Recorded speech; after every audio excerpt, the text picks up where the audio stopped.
All right, so hopefully everybody can hear me. Excited about the game this weekend. Obviously, it's going to be a difficult challenge for us, the Oklahoma State, like always, but this is one of those years where they just got a ton of guys back, especially defensively. They got all their skill guys back offensively, and they've got so many weapons when you start talking about them from that standpoint. But I know our guys are excited about getting over to How have you been? on the field and having an opportunity to Man, I enjoy watching you coach. kind of see where we're at. All that being said, the extra week obviously gave our guys an opportunity to get in a little bit. You've done a great job. Things that we've gone through, and so, the last couple of years. That's you. I remember when Gunner. Hey was guys, like could you please mute your mics, please? He was getting killed. You brought the level of play up in that group. Robert, could you please mute your mic? So,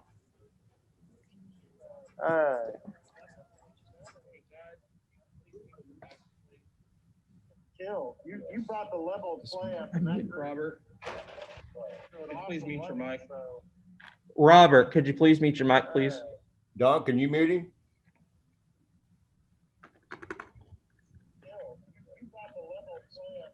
It says he's muted right now. Robert, could you please mute your mic, please? Don, can you mute him? Muted. I don't know what that delay is. All right. With that being said, I'll take questions. He's muted right now. Hey, Coach, you in the best of times, you hear coaches talk about the uncertainty they feel going into a season opening game. Is the uncertainty you have, about your team any higher this year? And if so, in what ways? I think obviously you're right in the question. You're always worried about the first game, right? And all the details that kind of go into that. You're trying to prepare your team for all the little different scenarios that can come about. This year, I think that is even amplified. I mean, if you watch games over the last really 2 weeks, especially last weekend, just penalties, special teams plays were huge last week in a lot of different games. Turnovers, just taking care of the football, get down the red zone and being able to, either get stops or get points, not having penalties. Those self-induced penalties is what we've been talking about a bunch on our side of it. And that goes back to just being disciplined when you get into those areas. And so all of those things I think are even more amplified this year. Can you give us an idea of maybe how much more ready you feel or will feel, you think, come Saturday with the extra week? Yeah, I mean, just for the health and safety of our guys, I think it was vitally important for us to have that week, to give guys an opportunity to just get in better shape for a 4-quarter game. And, I feel a lot better where we are right now compared to where we were at this point last week. Obviously, we still got the rest of this week to get some more work in. We're going to take advantage of that for sure and try to get our guys fresh and ready to play come game time on Saturday morning. Is it possible to see that difference in practice, or is it more revealed in scrimmage and in actual games? I think, obviously it's going to be more revealed in the game because you're actually, going through the 4-quarter part of it.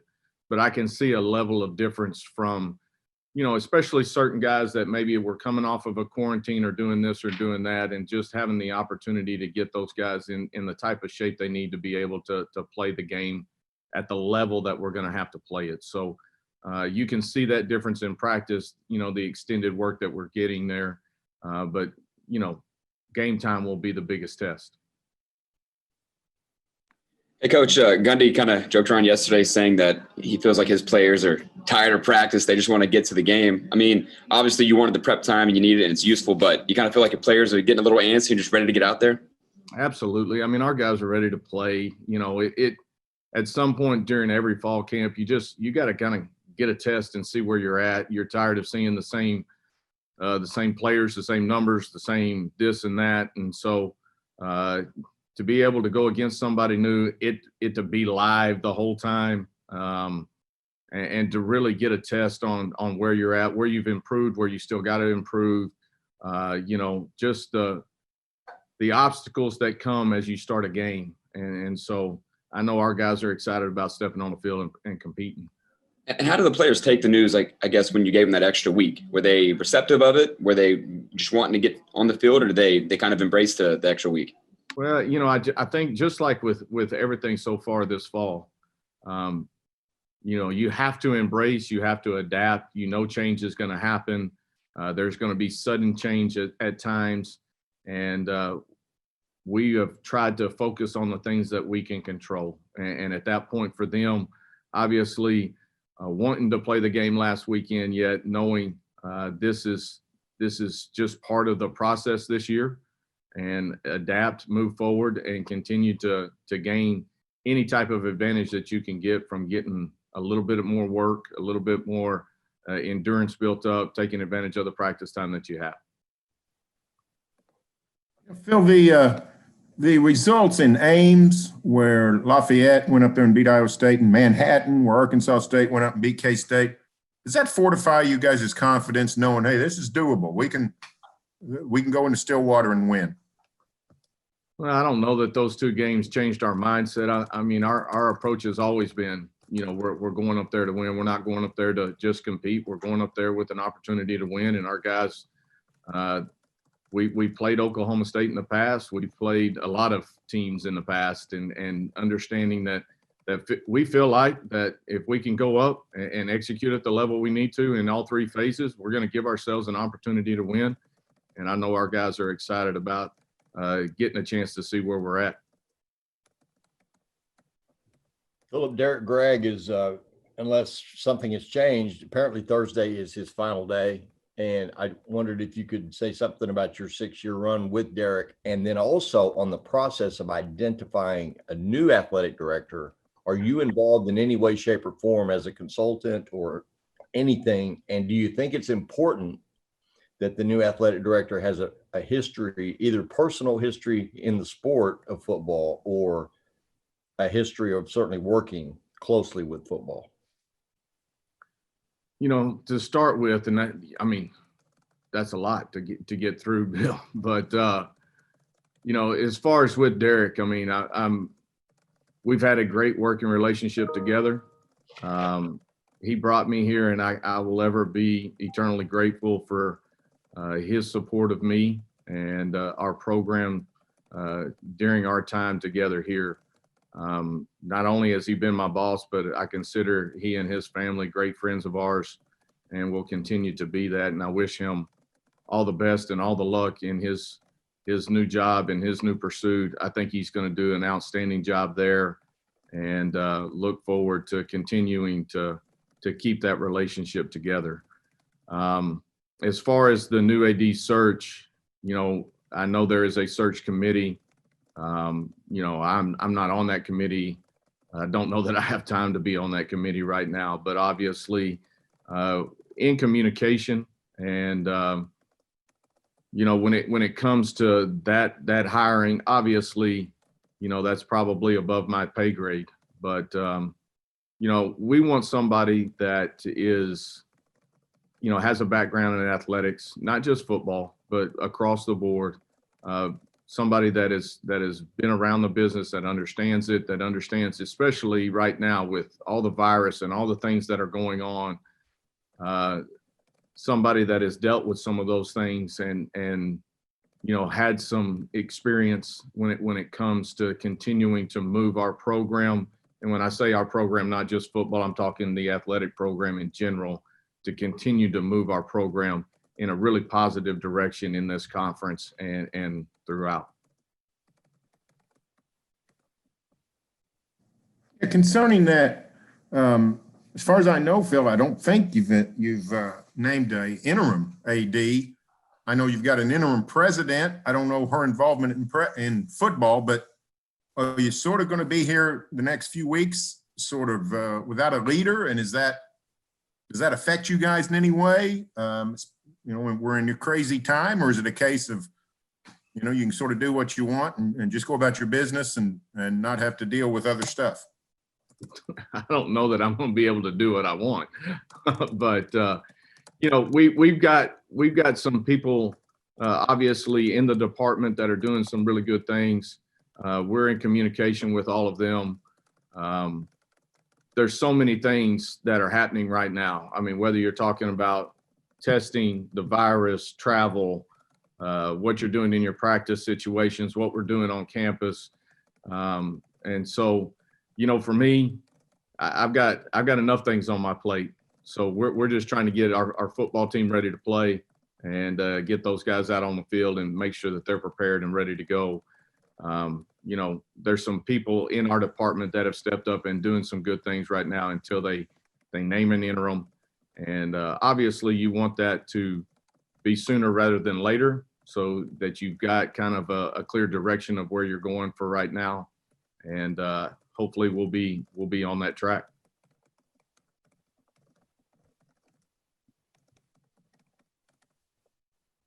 Philip, rewatching some of the game from last year, I think maybe people forget because of the final score how close it was, that late into the ball game.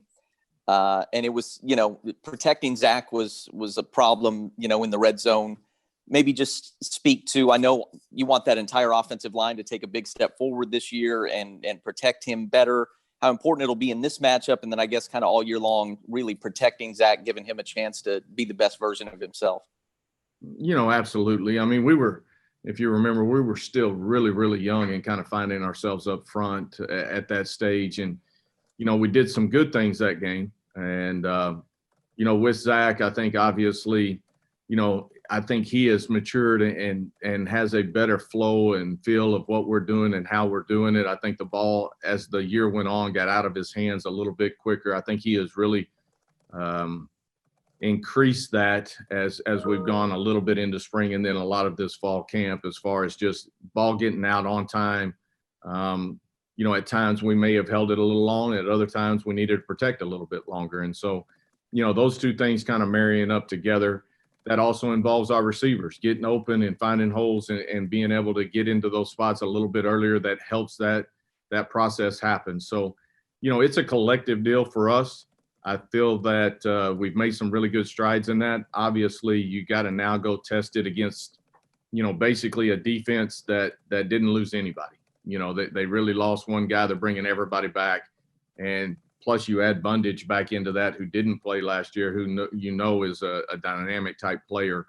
So we'll get tested, obviously, really, really early here and kind of see where we're at, where we got to continue to improve upon. But, I feel as though we're making some good strides right now up front at the receiver spot. And then obviously Zach continuing to grow and be the type of quarterback that we all think and know that he can be. And then OSU's offense, Tylen and Chuba are All-American guys. Spencer Sanders, you can imagine taking a big step. They just kind of force you to defend everything, which has got to be pretty difficult. Yeah, they really do. I mean, obviously Hubbard he's fantastic, right? I mean, he's so dynamic. He does so many things well. He runs the football like no other. He's got great speed. He's strong. He runs through tackles. He's got great vision. Does a great job in the passing game. You got Wallace out there that, you can throw a little screen to him, just a little receiver screen. I mean, I watched an Iowa State game the other day when they played. I mean, 4 guys hitting. Nobody tackles him. He takes down the sideline, stiff arms one guy to the ground, and high steps over the next one for a touchdown. That was a 70-yard play. He's just dynamic in what he does, and that's not even talking about when he just stretches the fields and goes vertical. So, and then with Sanders, he's got a really, really talented arm, in my opinion. But he's dynamic with his feet when they ask him to run, and when the pocket breaks down or a play breaks down, he can be dynamic in that sense. So, they're bringing all those weapons back. We're going to get a good test here early, but they are dynamic, especially at their skill spots, and we understand that. We've seen that. We've got to do a good job, especially early in the game. We fell behind pretty quick early last year, and then we kind of fought our way back into it by halftime. But we can't allow those explosive plays defensively. We've got to make them earn yards. Coach, on your offensive side of the ball, how much has it helped this offseason having so many returning pieces, especially at skill position? Yeah, I mean, it's been good from that standpoint. Obviously, it'd have been better if we had spring ball and you had a normal summer and a fall camp where those guys would have gotten a whole lot more reps with each other. But obviously, bringing back those offensive skill guys when you're talking about our backfield and our receivers and our quarterbacks and really even the tight ends, those guys I think have continued to gain some of that chemistry that you got to have offensively. I think they learned a lot from game experience last year and just learning how to manipulate some things within their route to help themselves get open. Maybe I've got to do this to help my partner get open, but understanding the full dynamic of what the play is asking you to do. It's not just always about me getting open. It may be about me working my route to help the progression of the quarterback get to a certain spot. So, I think the experience that is coming back there has helped us kind of move forward a little bit quicker, obviously, than what we've been able to do in years past. And can you talk a little bit specifically about your backfield? Obviously, a couple guys who are fantastic rushers, put up great numbers last year. What do you think they're capable of this year? Well, they've been really consistent for us over the last 2 or 3 years that we've had them, and we've been fortunate to be able to bring them back year after year now. I think they play off of each other from a running style extremely well. Corey is a really dense runner that is very difficult to tackle. Shamari's got great vision. He can cut on a dime. He's got good explosion to him. I think those guys are continuing to develop from the standpoint of what they're doing in pass pro, what they're doing in pass protection, what they're doing in their routes. And then we've added some things to that mix, in my opinion, with TK got some really good play last year. I think has got a chance to have another dynamic type year. And then we added some other pieces with Deneric Prince, Christian Lovick, and now Anthony Watkins. And so those guys are all talented backs. This is the most depth since I've been here in the running back room. And we've got to do a good job we've always been a running back by committee type team.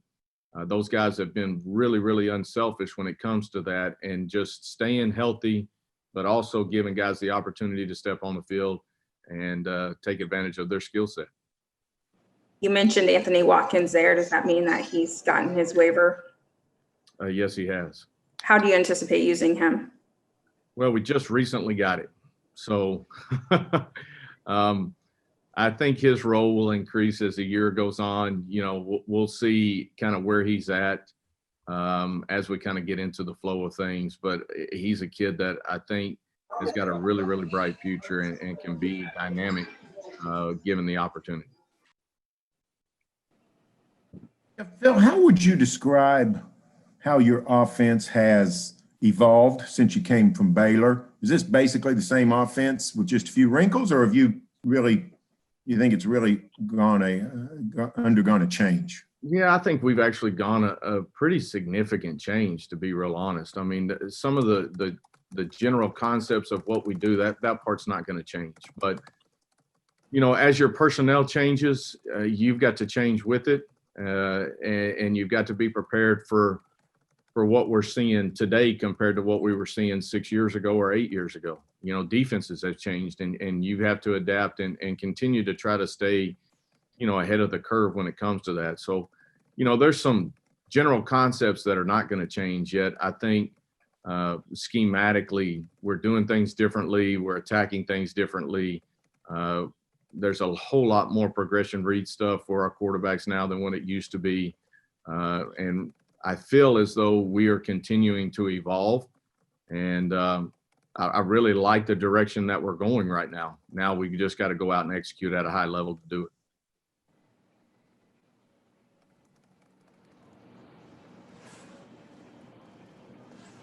Coach, if you could talk about some of your own players, young players, who can you name a couple that would be you would label as pleasant surprises for this camp? Well, I don't know that I'm going to throw all the young part into it, right? I think, like a Josh Stewart is a guy that I think has really had a good fall camp that has really come on. I think JC has had a really good camp. Kendarian Ray, I think, is a kid that's got a really, really bright future. I've been talking about him for a while. I think he's a guy that, is going to have a great season. and potentially can be a really big impact player for us. You know, Cullen Wick is a guy that has been productive for us, but his level has got to step up, and I think he's ready to have an explosive type year, need him to have that type of year. But there's some guys like that continually keep developing and growing. You know, I'm excited to have a Caleb back. You know, he didn't play at all last year for the most part. I mean, he played a couple of games early and then had the injury and missed the rest of the season. So, you know, seeing him be able to bounce back after his surgery and recovery and seeing his progression, I'm excited to watch him get out there. And then Tyon Davis is a kid that has made some really good plays throughout fall camp and a guy that I think just continues to climb up the ladder. Philip, going back to Barry's question about your offense, I'm looking at your 2016 stat line, and you had 33 touchdowns running, 33 passing. You averaged 265 yards passing and 263 rushing. So when you use the word balance, or when you think balance, I don't presume to know what you really strive for, but are you trying to get an exact balance, as close to an exact balance as you can running and throwing, or you just always want that ability to run it effectively when you need to? Yeah, I think from a balance standpoint, you want to be able to effectively run the football. I mean, the numbers that we put up that year, that's a really, really special year, right? I mean, we weren't trying to do that, and it just ended up that way. And when you look back at it, you're like, it was pretty phenomenal that it ended that way. So you want to be balanced. You want to be able to effectively run the football. You want to be able to attack people down the field. You want to be able to work that mid-range passing game when you need it, and to keep people off balance and guessing about what they're trying to stop and what they're trying to do, and make them feel like they got to sell out one way or the other. And you have the tools to be able to attack it no matter which way they decide they want to press it. So you are the 26th coach, head coach at Tulsa, but you're only the 6th who's now been here for as long as 7 years. So is that what you expected when you signed up? A good long run like this? And at what point I know you're so identified as a Texan, but do you feel like an Okie now? Not even kidding about that. That's an important question. I feel really, myself and my family, we feel really blessed to have been here the amount of time that we have. And that's been, you know, some really good times in there, and there's been some tough times in there, obviously. And so we feel blessed to be here. Tulsa has become our home. We feel very comfortable from the standpoint of the community and the university. And to say that, do you feel like an Oklahoman now?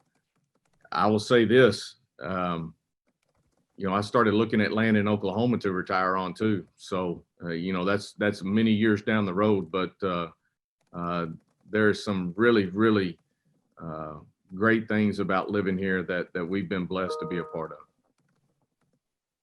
Are you as comfortable on a tractor as Mike Gundy? Could you teach him a thing or two? Well, I don't really know Mike's background, but if I was guessing, I've at least been on a tractor as many hours as he has. And horseback, probably, for that standpoint. Where are you looking for retirement property at? Oh, a lot of good places around Tulsa. There's some really, really beautiful pieces of land here in the state, and with some of the rolling hills and the way it is, it's just there's some very peaceful areas out there that I'd like to find. I asked Gundy this a couple of weeks ago, Phil, when you've got a veteran quarterback returning, how much better does that just make you sleep during the spring and summer and the days leading up to the season opener? Just the fact that, you know, you don't ever know what kind of team you've really got until it's out there, but knowing that you've got a quarterback that's proven himself to be a quality quarterback, how much does that just make everything better from the start? Obviously, it's a huge factor kind of leading into the season. I mean, for us, we haven't had really a starting quarterback back since Dane. And this year, having Zach coming back, obviously, it's just understanding, like, you know, for your receivers and what you're thinking from a schematic standpoint, just, you know, that certainty of knowing, hey, this guy's going to be pulling the trigger. It's the chemistry. It's the timing of things as you're working those routes, whether it's on air versus defense, you know, just getting that part of it down. I think your huddle, especially your offensive huddle, you know, that clear, decisive, hey, this is the guy that's going to be calling the shots, going to be pulling the trigger. Plus, you've already been to battles with him, and you know how he's going to react and what his mantra and his personality is going to be on the field. And I think all of that leads you in a good way as you have one of those guys coming back that you have confidence in.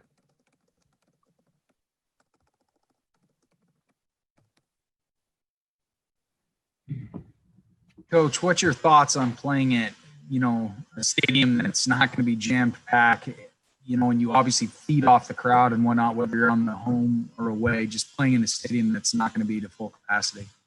We're just excited about playing, whether there's one person in there or 15,000, whatever they're going to let in. We're just excited about being on the field and getting a chance to play this game that we love playing, and getting a chance to go against somebody and really just competing. And that's what this thing's about. And so our guys are fired up about that. So, you know, whether there's one person or 15,000, we'll be excited about stepping on the field and teeing it up.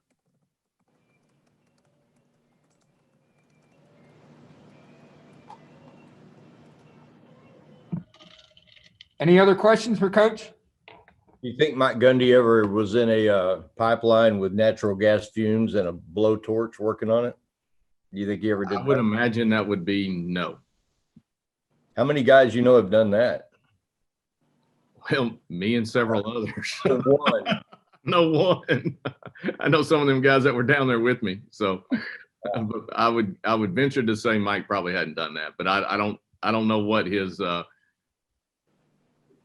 pre-coaching jobs were. None. He had none.